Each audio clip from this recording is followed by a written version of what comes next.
tuck a little sandwich into your wetty. Tuck Then a again, sanger into the wedding.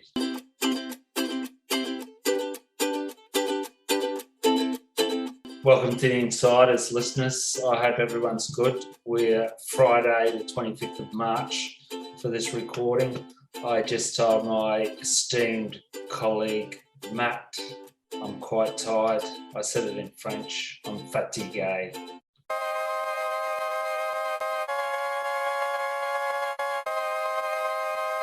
It's been a long week. It's been a long week for you too, Matt. What's been happening in your world? big week, busy week, work-wise, everything else-wise, planning a wedding, picking a honeymoon, stuff like that. Fatigue is French. I'll tell you what it sounds like when you're... Hang on. Stop press. Planning a wedding. Yeah. Get an earful of that, listeners. The man is planning the wedding. Well, helping. Assisting. Listening to ideas and just saying... You're the caddy. You're the caddy.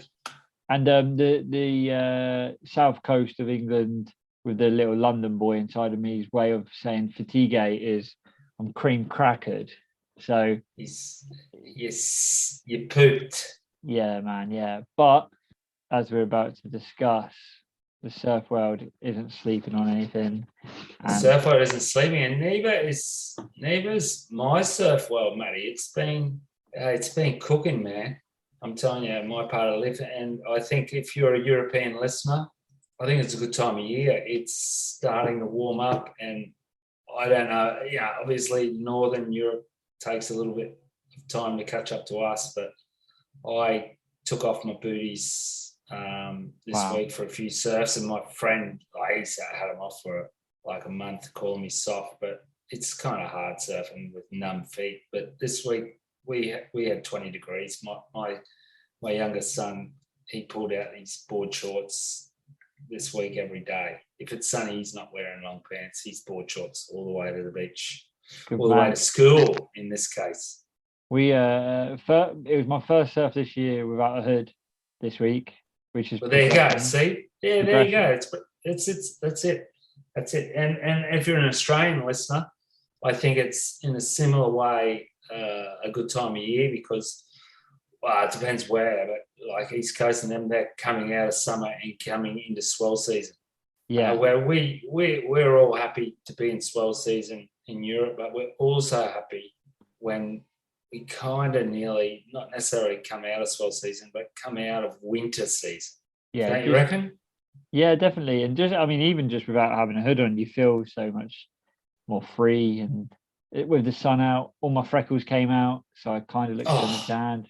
Yeah. What about the clock? Are you guys switching to summertime this weekend? Yeah, like us. As of this weekend, it's, if you're lucky, you can surf till 9 o'clock, and then it'll extend to the summer solstice, which is mid-June or something like that, where we're surfing till 10 if you can do it, which isn't always easy. If you want to have dinner, that's the hard thing, isn't it? If you want to have dinner, it's kind of hard to surf after dinner, isn't it? Tuck a little sandwich into your wetty. Tuck a sanger into the wedding. Then you guys don't wear wetsuits when it's that hot either, do you? So no. We're still in wetsuits for a good couple of months. We've got 2 months of boardies in France. It's probably one of the warmer spots, unless you're going I don't know where else, but like Mediterranean, they'll, I guess, be in board shorts. Portugal gets stuck in wetties the whole winter because of the current. The current, is it? Remind me, is it the Humboldt? No, what is our current again? The one that whips up through the... Is it not the Gulf Stream? Let's go, let's call it the Gulf Stream current. Yeah. But France, in the little bay there, we get semi-warm water, and you'll be wearing board shorts at lunch, but I wouldn't be wearing board shorts for an early session. Nah. I like a wetsuit. That's one of my things, actually. I actually like wearing wetsuits, especially thin ones. I like the spring suit. They keep your package intact. You don't get rashes, and that's good enough for me. Yeah. So let's kind of give the idea of the listeners what we're going to be talking about, rather than just wetsuits all night. This is our video killed the video star episode. Video killed the radio star episode, or video killed. Let's be honest, it's not nothing to do with radio. It's video killed the Surf magazine star. Oh, and I'll throw it out there. When I was a little bit younger than you, I think one of my favourite moments of the week, year, whatever, was getting a new Trucks or ASL Surf magazine, locking myself up in my parents' caravan, which was behind the beach there, Maroochydore. My mates were listening. You know, the shack was the shack from hell, and pulling out a bit of the old Barry Bong, backing into a few, and then sitting back into a brand new Surf magazine, new pictures, a couple of interviews, seeing what's going on in the world. And I think that's been replaced these days by a new edit, even though the new edit's a little bit more regular than the Surf magazine, isn't it? Yeah. See, I think it's one of the interesting points that I was going to say about when we talk about the episode, or the edits we're going to talk about later in this episode. But I actually still subscribe to Carve, and this week a new Carve magazine arrived on the doorstep, and that day the new Stab Drive Thru had dropped, which came first? Well, the magazine came first, but I had work, so as I got home, I had a fresh. What did you prioritize? The magazine. There you go. It's sweet. Everyone has said print is dead, but I don't think it is. I'm not sure the numbers behind it, to be honest, but let's hope there's a comeback. Fan. So let's dive into the first one. The first little webisode edit that I want to talk about, if you're okay with it, is the one you recommended to me, which is titled Juice. I believe it's a Ripcurl film, but it's Mick Fanning with Crosby, Colapinto, and Coffin. Oh, I thought it was sick. I was really surprised by it, and I thought it was very good. What surprised you? A few things. What surprised me was their windows getting smashed in as soon as I didn't see that bit. Literally right at the beginning. Good on you. Park up somewhere, and they copped a bit. They get all of their windows smashed in, and then they're just driving away, kind of laughing about it, which is quite funny. What else surprised me? Because it wasn't their car. It was a hire car. I think it was a hire car, yeah. I was surprised at how weird Crosby Colapinto is. I must confer on that one. Concur or confer? Concur. I must agree. I think, but I also think he's a very, very good surfer, which you see in the edit as well. Oh, he is definitely next level. He's very good, isn't he? But what didn't surprise me was how much it made me wish that some sort of miracle happens and that I end up on a surf trip with Mick Fanning. Hey, is Mick still top 10 surfer in the world on a good wave? If top 5? Yeah, if you put Mick at J-Bay as a wild card, no one wants to pull him in that heat. Oh, he's surfing absolutely sensational. And he's on 20s now.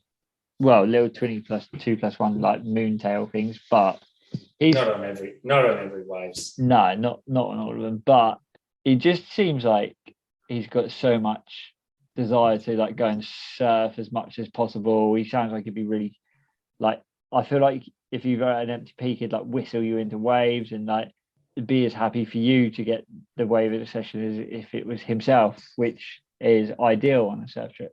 I first saw Mick surf as a 12-year-old in the Kira teams. It wasn't even a Kira, I think it was just a Kira Surf Club day. And we had a friend that looked like him, Kelky. And I remember saying to one of my good friends who shrubs, I was like, fuck, man, he surfs like Kelky, who was an extremely good surfer. And my mate goes, he's better than Kelky, mate. And that was at 12. And then I remember a couple of years later, me and my brother walked around the point at Noosa during a pretty big Queensland swell, and he was up there with the team, and we watched him out at Tea Tree Bay as like, that's a 14-year-old, and we're talking crowded conditions. Like, this was years ago, but Noosa was being packed from day one, and he was a standout in the water at 14, and you could pick his style from 150 meters to 200. We were up on the cliff looking back, and he's owned it.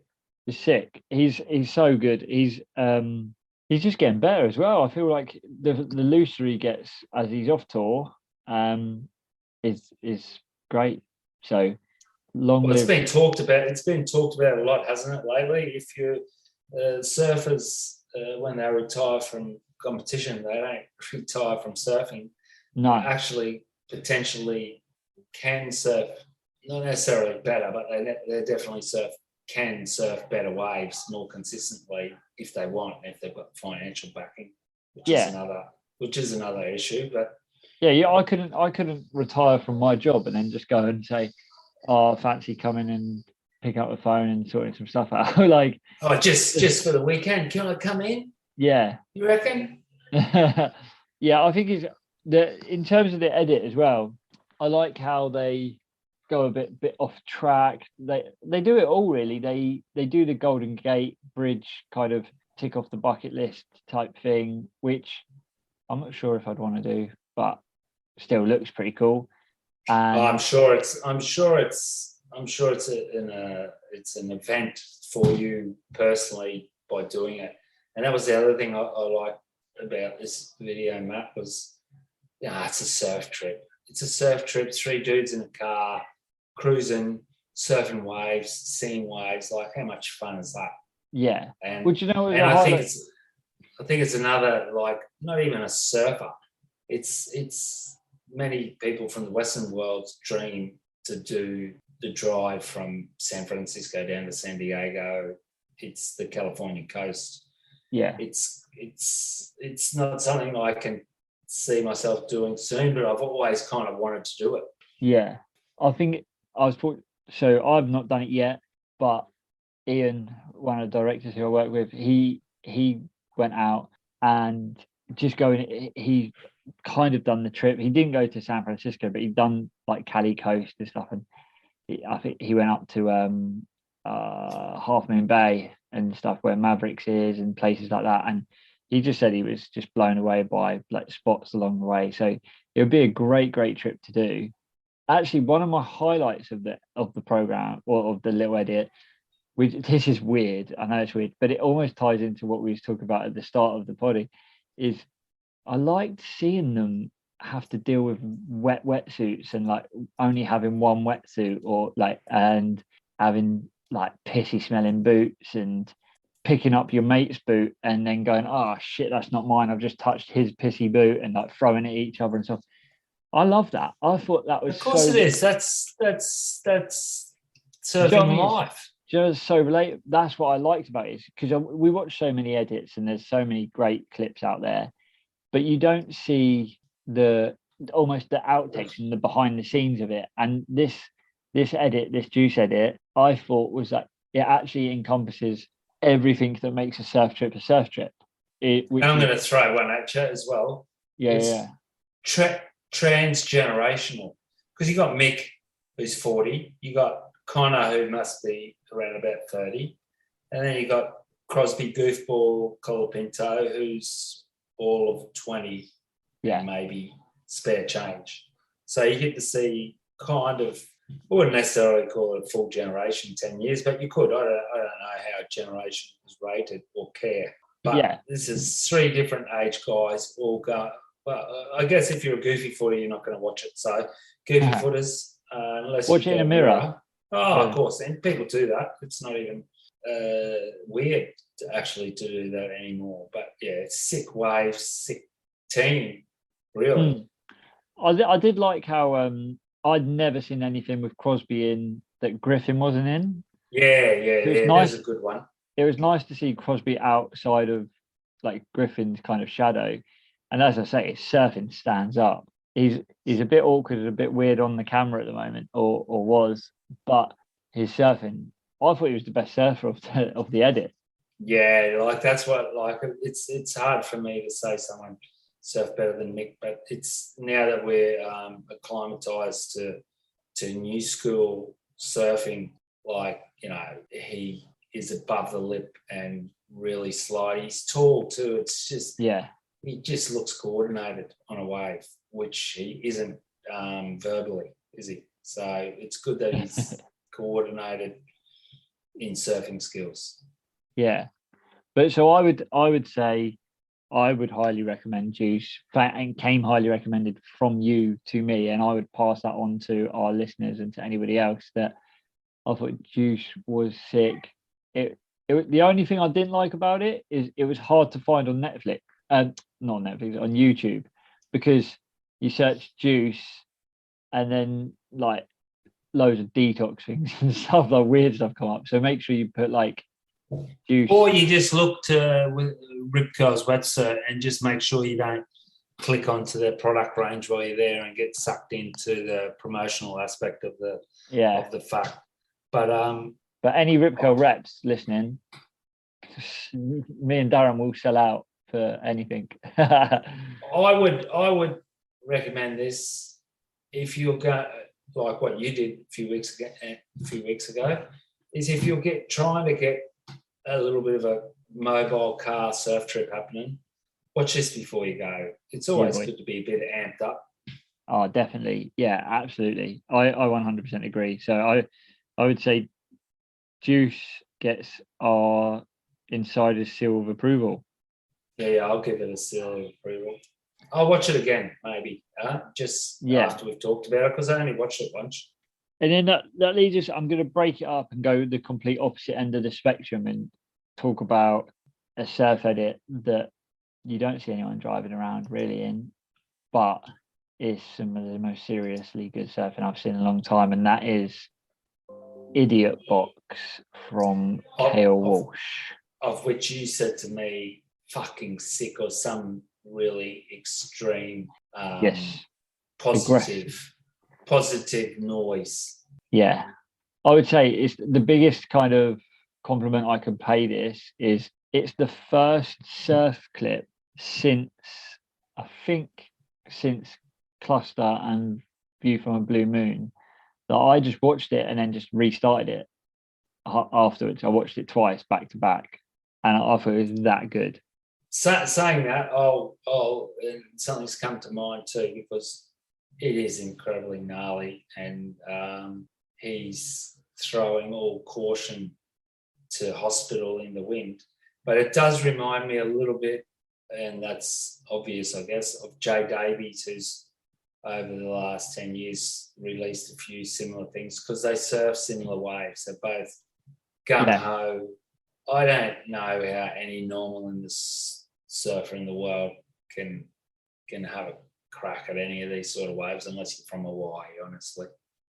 Yeah, see, I think so. I think the Jay Davies shout is a really good comparison. Also, Jacob Wilcox released an edit. And then you'd throw Jack in there as well. Yeah, because they're all surfing similar waves in extreme. I was about to say to you, do you think, and Sean Manners is the other one as well to add into that, because I think he's underrated. But I think that crew, that Western Australian crew, is so underrated in terms of, I reckon if they're Hawaiian or if they're from the US, they've probably got every big brand. Smashing the door down. I agree with you. And that comes from the first time I ever went to Bali with my older brother, and we saw this guy just going crazy at racetracks and Uluwatus, and there was a guy kind of behind us and goes, "Oh yeah, that guy comes from WA," and that was the call. People just used to say, "Yeah, don't worry, that guy's from WA," and you go, "Oh." Yeah. Well, I thought that Kael's edit that he dropped, like the only thing I could compare it to at first, and I think the other comparisons are completely valid. It just reminded me of a young Dane. Like there's different styles in how they surf, but just the way you could be right there. They do have their legs a little bit similar It's more position the stuff. attitude, though. Think- More the attitude towards Yeah, how he just wants to absolutely destroy the wave. even though you don't see, and he could, but you don't see Dane as much on those sort of waves. That's the No, difference. that is true. Yeah, I do think that's completely. But back in the I day, agree. insider information where Dane didn't go to the Quicksilver G-Land. The last time it Video ran. they did. No, they did a Quicksilver week there 1 year, and Leo, when he was like, 13 and charging, and Dane didn't go, I don't think, because he didn't like reefs. I think at the time he was just more, he was in airs and performance surfing, what he's into and what he does or did do better than anyone in the world easily. But he was more into those sort of fiery beach breaks and everything like that. Whereas Kael in this video is like, there's a couple of inches of water under him a lot of the time, and potentially like sharks. Huh? Yeah. I didn't even think about the sharks until you just said that, actually, because he's in WA, Shark Central. Oh, yeah, man. They can film them and everything, and halfway you come up from your air and what you have for that one? Just waiting, landing in the shark's mouth. I'm watching while we're talking, and he's just doing complete upside down flips after getting barreled. As good a barrel as any even good barrel rider would be happy to get. Yeah. Triple thumbs up, man. Triple thumbs up, Kael. I'm going to try and get him on the show. If he comes back this year to Osborne, and he did last year with Mikey Wright, and I had Mark Phipps's son come and pick up 10 pies for him to take back to their house because they were sending the grommet out to get him. I'm going to try and get him on. He's extreme. Yeah, well, he's sick. He dropped us a little message for showing him some love. So, he needs to. Kael, you need to get on here. I also want to say as well, shout out to the soundtrack of Kael's as well. The choice of music to Surf Clip is something that I pay a massive amount of attention to. It's something to just geek out on. And the choice of music to the edit goes sick as well. So music's one of the real important things, and honestly, it's such a personal thing because you can listen to an edit and just hate it, we'll get to one later on where I didn't listen to it because I had to listen to something else that was going on in the house. I didn't put the soundtrack on, and at the end, I saw the comments. Someone said it was shit music, so it didn't affect me because I didn't hear it. Wow. But yeah, I agree with your triple thumbs up for Kael, and get on the. It's a triple thumbs up. It's a triple thumbs up for people that have grown up with toxic water in their neighbourhood and they were born with 3 thumbs. So those people. Put them all up. Yeah. It's a sick edit. Everyone needs to go and check it out. I think the only thing is I think it's Stab Premium. So, but it's worth it. Buy Stab. It might be Stab Premium now. So if you're Stab Premium, watch it. And if you're not Stab Premium, I'm quite sure it'll come out to the public at one stage. And why would you hide it from people? And if you're desperate to see it, drop us a DM on Instagram, and I might lend you my Stab Premium. You heard that live. You heard that live as a pirate action going on. I said might and didn't confirm anything. Yeah, that's true. We'll get our lawyers on that. Yeah. That moves us nicely onto something else that's now Stab Premium. Episode 1 wasn't because they've done a little teaser, which is the return of the Drive Thru. Yeah, that's good because it's good. We've had 2 positive reviews here, so it's good to be able to throw one in that. I'm going to put less than positive, but not because they don't necessarily like it. But I'll let you kick off. So okay, let's do this.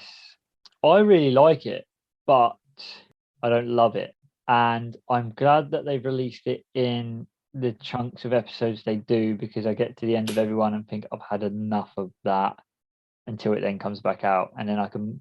It's like a weekly dose of, oh, that's enough of that now. Is it enough of that now? Because periodically throughout the video, they sit down and say, this is Drive Thru series, and this is why the Drive Thru series was classic, and this is why the Drive Thru series was iconic. And we were iconic with the Drive Thru series, and this is an iconic thing about the Drive Thru series. And this is why what we are doing is so funny, and we're just so funny doing this iconic off-the-cuff stuff.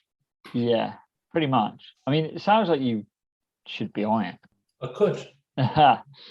No, I think that.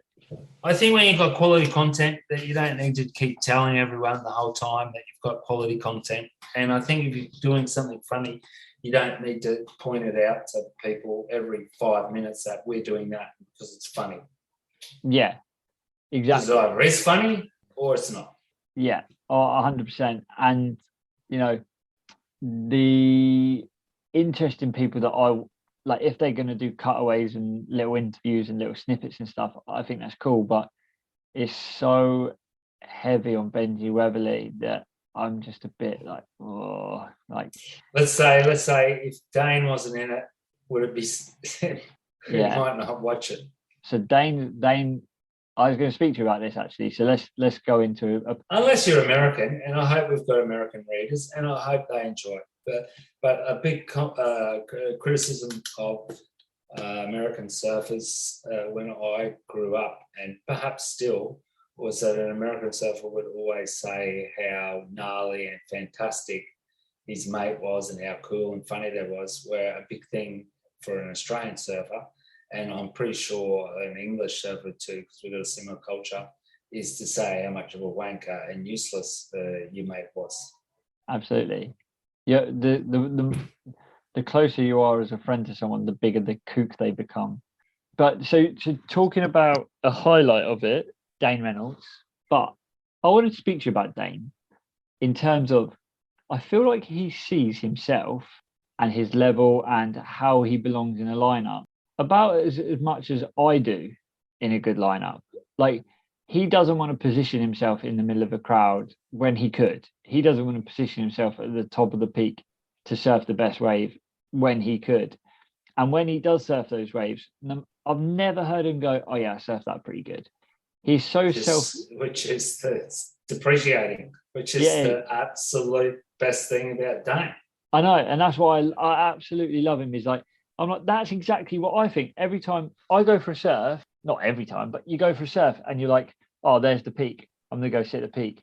And every time you go for a wave, someone's just deeper than you or whatever. So then you move over to a different spot, and then you turn back around, and where you've just moved from is now pumping, like, or that's there, the peak's moved. And I just like, that happens to me so much. And then it was so sick to hear him say it, because I was like, oh shit, he's normal and I'm not just messing it up every time.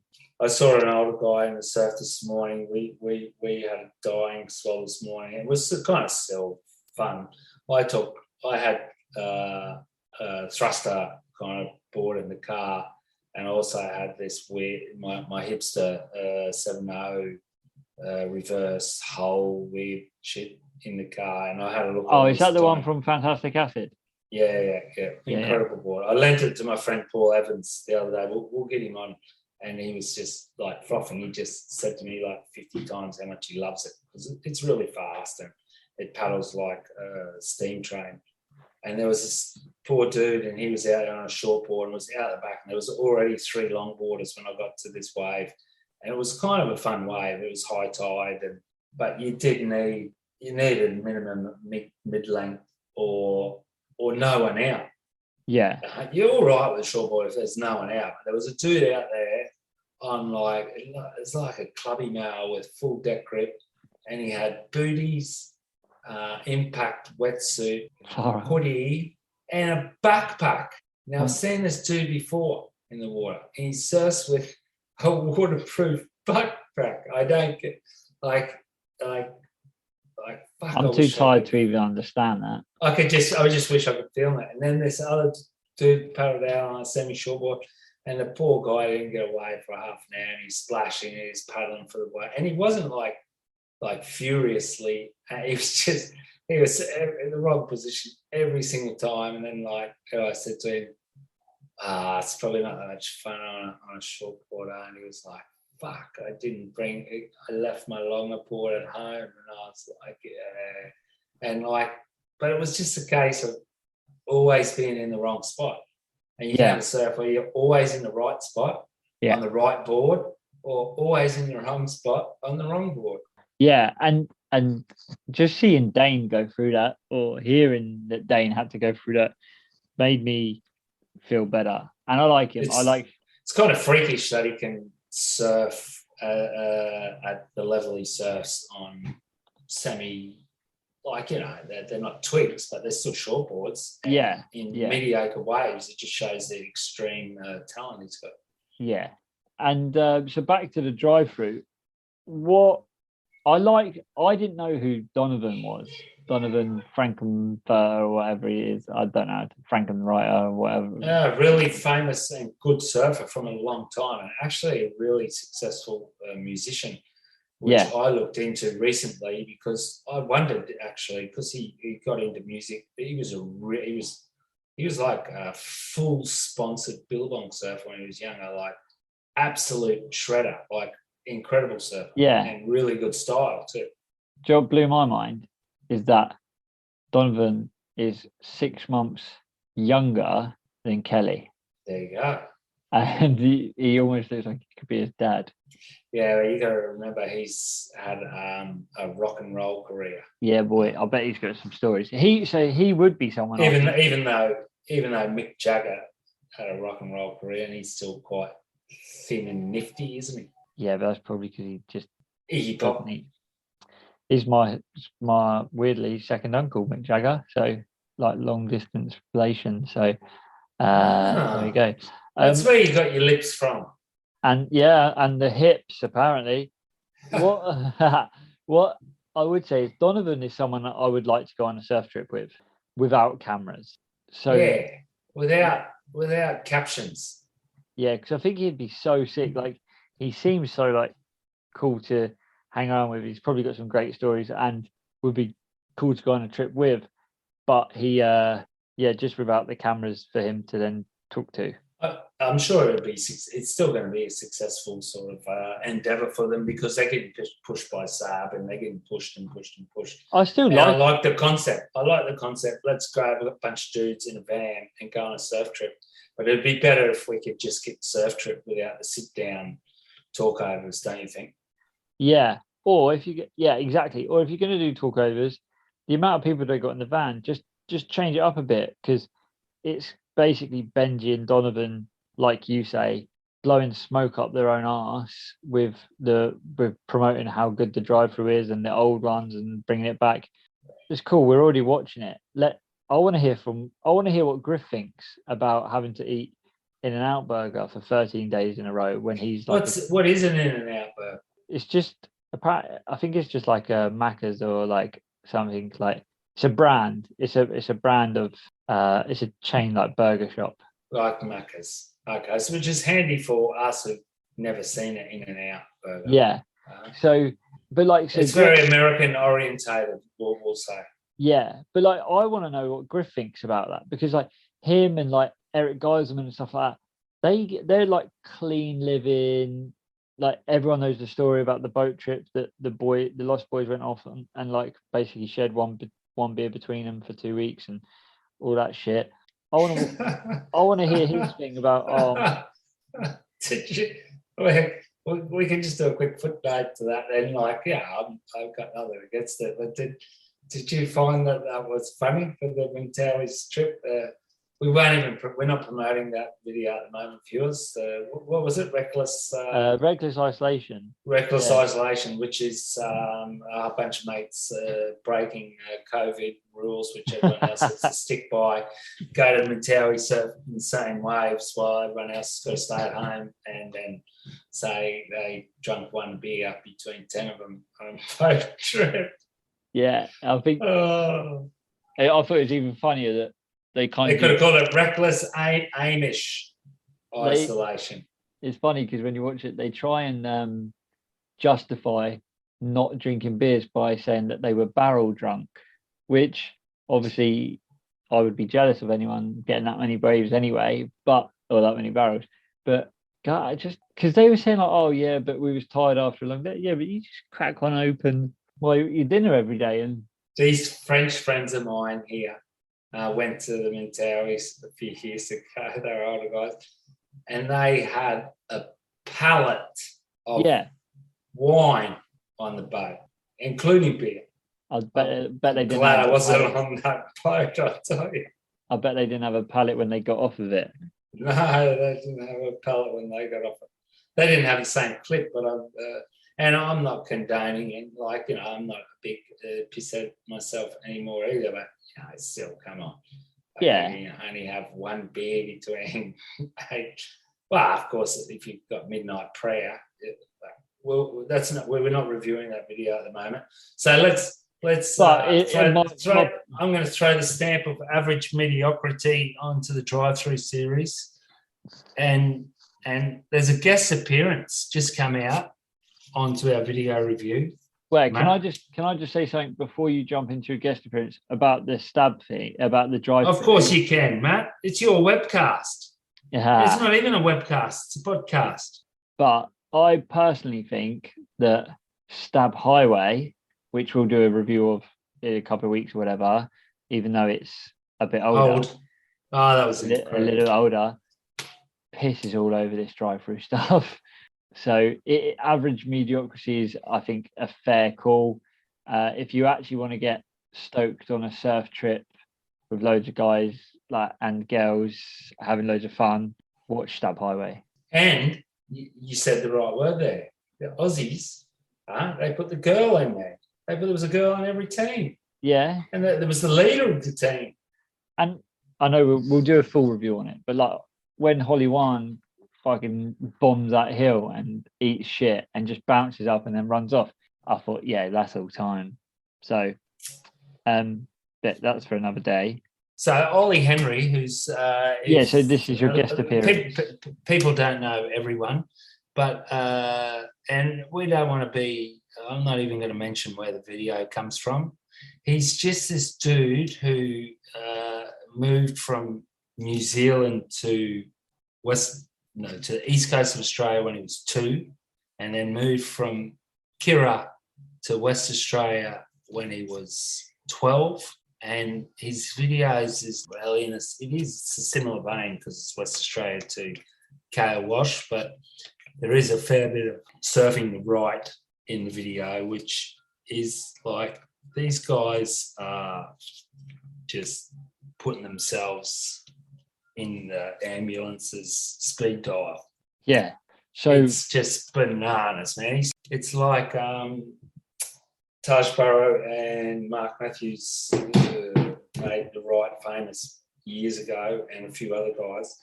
I've made Christian Bradley shapes for this guy over there, and I always forget his name.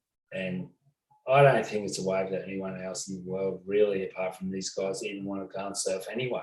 To a different respect, a little bit similar to Nazare, except these guys just give it. My God, it's just unfathomable. Is that a word, Matt? It is in my vocabulary. Unfathomable. Yeah, that's it. Nailed it. So Ollie Henry, full disclosure, I haven't seen this edit yet. It's dropped today, so I will get round to it this weekend. But if you want to see massive, crazy barrels and also really technical surfing from a guy who's not really that mainstream, and it kind of makes watching other surf, like what happened for a bunch of years there where we were watching air reverses videos, air reverse left, air reverse right, air reverse everywhere. And then you watch this and it's just another level. It's just another sport. It's not even the same sport. Yeah. And I was going to say,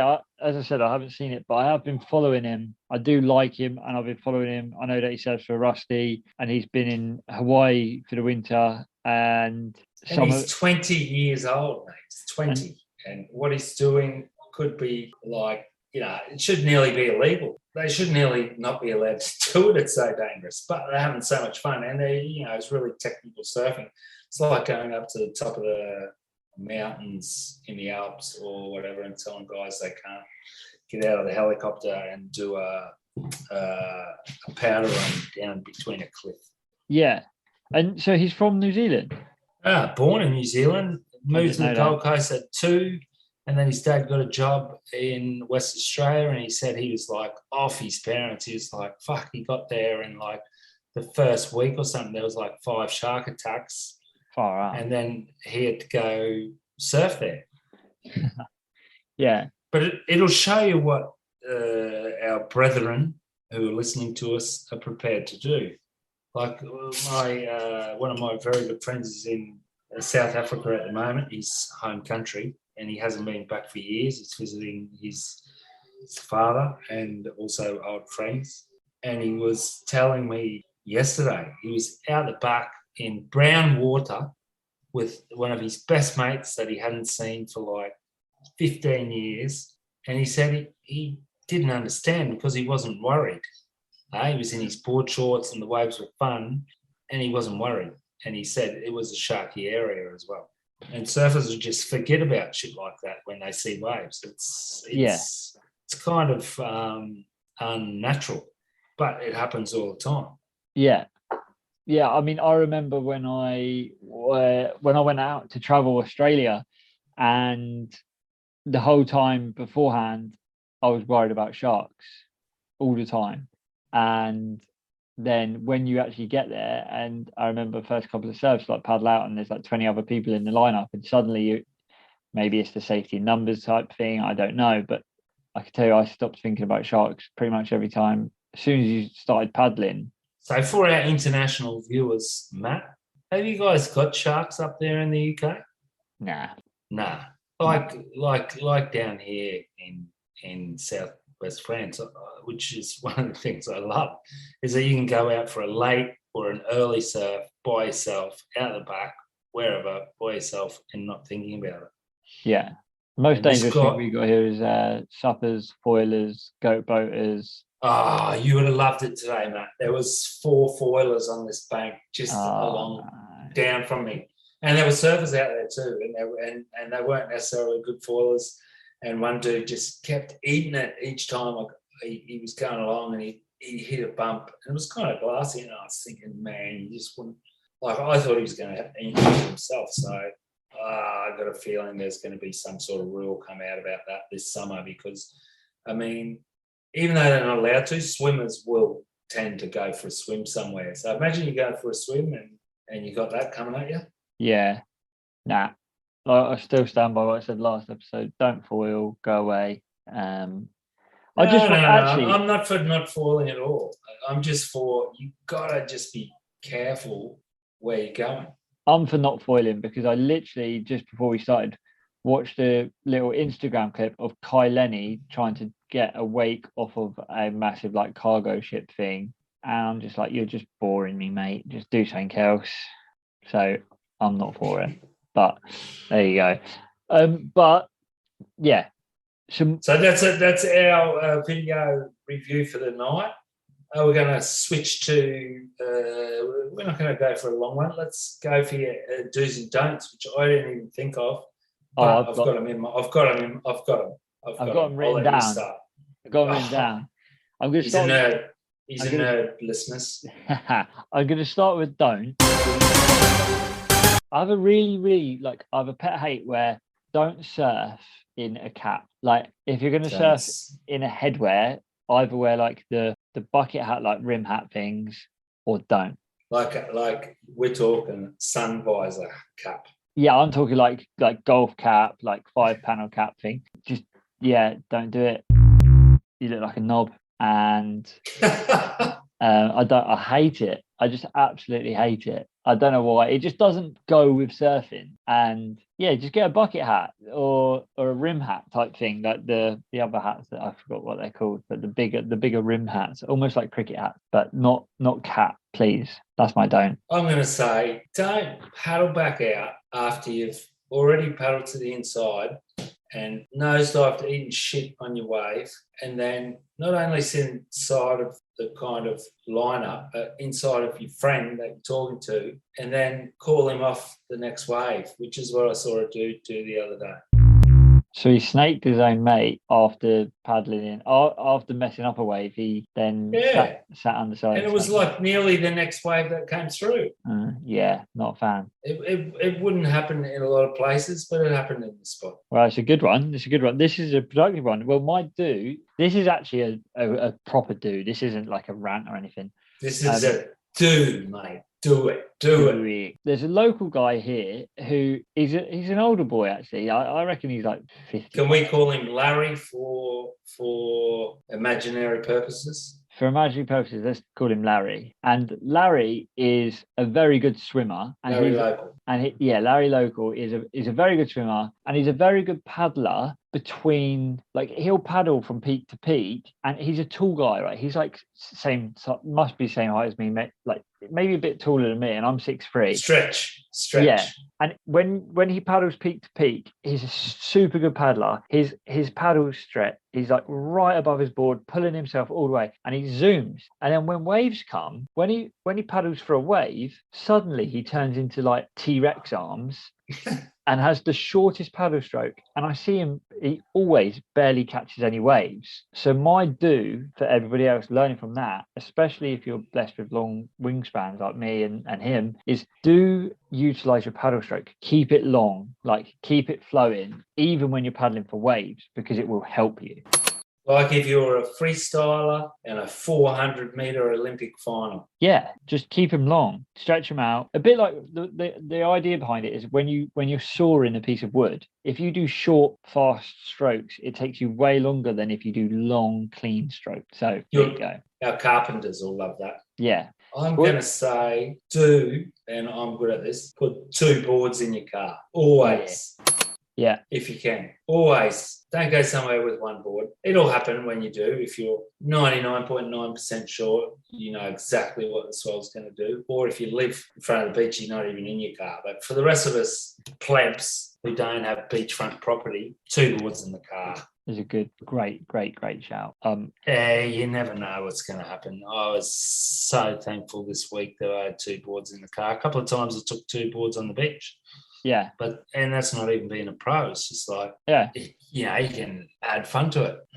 It's a good call because, you can look at forecasts. Magic seaweed's rubbish anyway, but you look at forecasts and stuff. But when you rock up, you see the real thing, and then you just look at it and go, yeah, that's perfect for my X, and it's in the car. So yeah, I think that's a great do, and I would back that fully. Right. Well, I'm going to have to bid you all farewell, my team, because I've got kids. I've got story time. But that's great. Well, we'll chat to everyone soon, and we're going to try and get a special guest. But like I said to Matt yesterday, we'll get a special guest when we get them. We've still got stuff to talk about. There's stuff going on in the surf world, and we're not going to chase after surfers and kiss their ass so they come on our podcast because we don't give a fuck. And if you want to come on, you'll come on. It's not special if it happens every week, right? Exactly. And I don't need to swear with every sentence. Like my older brother used to tell me, there's another don't. You don't have to swear with every sentence. You don't have to talk like you just come from football training, even though it's fun. Save them to be special as well. They have more power. Save the F word and the C words and the other words. Good evening, Matt. It's been a pleasure to talk to you. Good evening, listeners. Don't get caught for speeding, and don't brush your teeth with Nutella. Au revoir. Au revoir.